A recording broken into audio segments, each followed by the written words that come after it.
Assalamualaikum warahmatullahi wabarakatuh. Dalam materi kali ini saya akan membahas tentang rencana pelaksanaan pembelajaran atau RPP.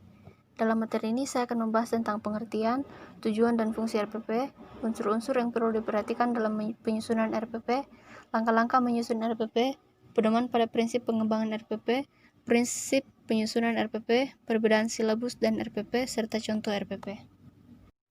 Rencana pelaksanaan pembelajaran adalah rencana yang menggambarkan prosedur dan pengorganisasian pembelajaran untuk mencapai satu kompetensi dasar yang ditetapkan dalam standar isi dan dijabarkan dalam silabus. Tujuan dan fungsi RPP: yang pertama, mempermudah, memperlancar, dan meningkatkan hasil proses belajar mengajar.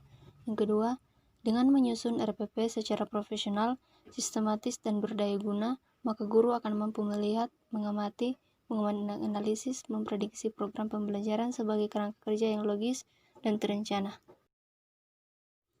Unsur-unsur yang perlu diperhatikan dalam penyusunan RPP: yang pertama, mengacu pada kompetensi dan kemampuan dasar yang harus dikuasai siswa, serta materi dan submateri pembelajaran, pengalaman belajar yang telah dikembangkan di dalam silabus.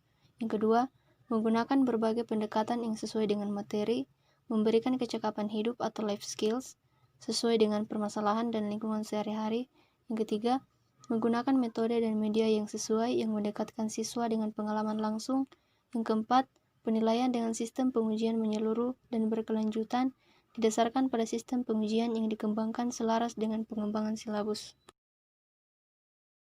Langkah-langkah menyusun RPP: yang pertama, menuliskan identitas mata pelajaran yang meliputi sekolah, mata pelajaran, tema, kelas atau semester, dan alokasi waktu. Yang kedua, menuliskan standar kompetensi. Yang ketiga, menuliskan kompetensi dasar. Yang keempat, menuliskan indikator pencapaian kompetensi. Yang kelima, merumuskan tujuan pembelajaran. Yang keenam, materi ajar yang memuat fakta, konsep, prinsip, prosedur yang relevan dan ditulis dalam bentuk peta konsep sesuai dengan rumusan indikator pencapaian kompetensi. Yang ketujuh, alokasi waktu. Yang kedelapan, menentukan metode pembelajaran. Yang kesembilan, penilaian hasil belajar. Yang kesepuluh, media atau alat atau bahan atau sumber belajar. Yang kesebelas, merumuskan kegiatan pembelajaran. Pedoman pada prinsip pengembangan RPP: yang pertama, kompetensi yang direncanakan dalam RPP harus jelas, konkret, dan mudah dipahami. Yang kedua, RPP harus sederhana dan fleksibel. Yang ketiga, RPP yang dikembangkan sifatnya menyeluruh, utuh, dan jelas pencapaiannya.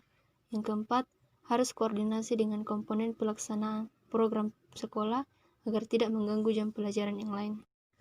10 prinsip penyusunan RPP. Pertama, setiap RPP harus secara utuh memuat kompetensi dasar dan sikap spiritual, sosial, pengetahuan, dan keterampilan. Kedua, satu RPP dapat dilaksanakan dalam satu kali pertemuan atau lebih. Ketiga, memperhatikan perbedaan individu peserta didik. Yang keempat, berpusat pada peserta didik. Kelima, berbasis konteks. Keenam, berorientasi kekinian. Ketujuh, mengembangkan kemandirian belajar. Kedelapan, memberikan umpan balik dan tindak lanjut pembelajaran. Kesembilan, memiliki keterkaitan dan keterpaduan antar kompetensi dan atau antar muatan. Yang kesepuluh, memanfaatkan teknologi informasi dan komunikasi RPP disusun dengan mempertimbangkan penerapan teknologi informasi dan komunikasi secara terintegrasi, sistematis, dan efektif sesuai dengan situasi dan kondisi.